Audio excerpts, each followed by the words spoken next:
Well, growing up, there's a lot of words that I don't believe that you need to use in this world. So I'm going to stay away from one of them that I really don't like that can really hurt people's feelings. But I'll tell you what it was to me. I always was considered bigger than most people because I was growing fast.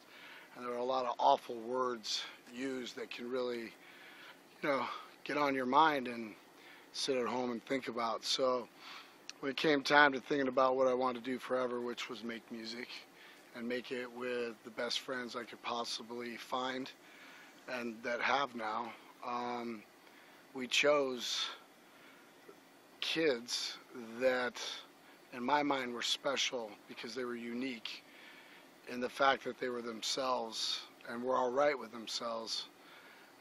But the interesting fact to that, I guess the negative fact to their originality, was that more times than none, the majority would not accept that originality because it wasn't normal. And these were the kinds of kids that we wanted to represent. We all went to school with kids like this, and at one time or another, we were all this kid in some fashion, whether it be in math, religion, social studies, history, pottery, you name it. There's always that one kid that is picked out.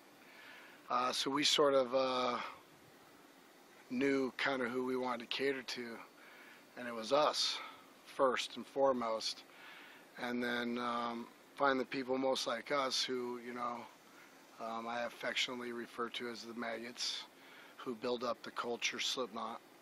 And I feel that I'm here today not only with my dear friend Stella from Sister Slay, with her guitar player Gray.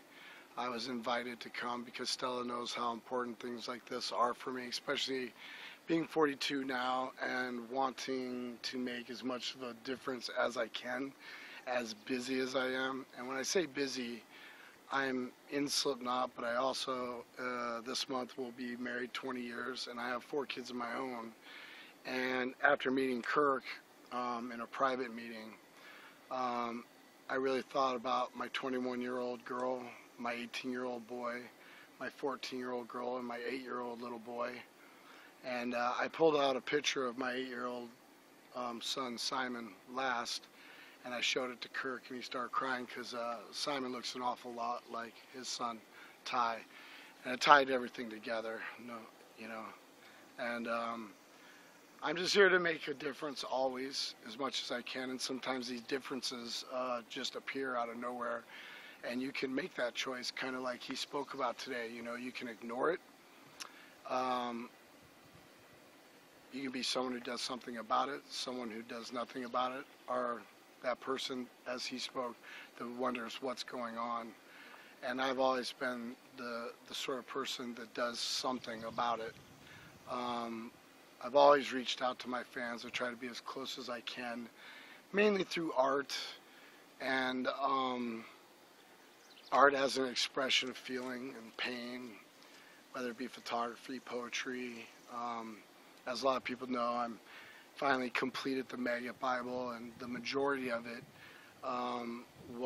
is stories about, the band that I'm in and how it's helped them through their lives in very important times where they weren't accepted and potentially bullied and outcasts. And, we don't tolerate that. And even though we express imagery, lyrics, and music that is highly aggressive and always pushing the envelope of art as a whole, we have a deep, deep, deep message that starts with us as the root, and then we grow the root out into the fans, and then we grow together as this really beautiful thing known as Slipknot, the culture of Slipknot with the maggots. So I'm really honored to be here today because I could be at home and just hear about my friend Stella and Gray, who are in Sister Slay, and they asked me to invite my friend Kyle, who I work a lot with on my own music, and we took the day off to come and be a part of something that's very serious. And Kirk's story, I have to say he's just a normal person. He's not a politician. He's not in a suit. I don't think he has a secret agenda. He comes here with a heart and with a tear, and you can't help but to cry. And for someone like me, right or wrong, whether, if Slipknot ever stood for anything, we try not to talk about religion or politics, but we really do preach, don't ever judge me. And I think that goes hand in hand on everything that I heard last night meeting with Kirk and everything that I heard here today. And that's why I'm here, because, you can think what you want about me, but you shouldn't, because I'm just doing the best I can, as everybody is. And these unfortunate deaths, and when you hear the ages of these children that have comprehended the idea of turning themselves off because of social, cultural, family, whatever it may be, and they put it together that they no longer want to be here, I can't help but to think about my own children, and I can't think of a better reason to be here today than to keep all those children that have taken their own lives because they've been bullied, because they were considered not normal, whether they were too small or maybe a different color or just believed in things that people didn't understand. I understand all that all too well, and I embrace those kids the most.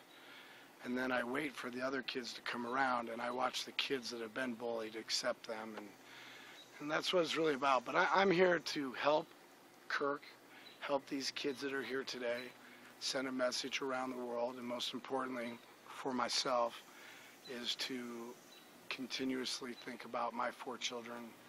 And one thing that Kirk said to me last night, that there's not a day that doesn't go by that he doesn't let his children know that he absolutely loves them, because unfortunately you do not know when someone's life is going to end, and you don't want it to end without knowing that you were able to say that they love him. So this is a beautiful thing, and I'm just honored to be a part of it.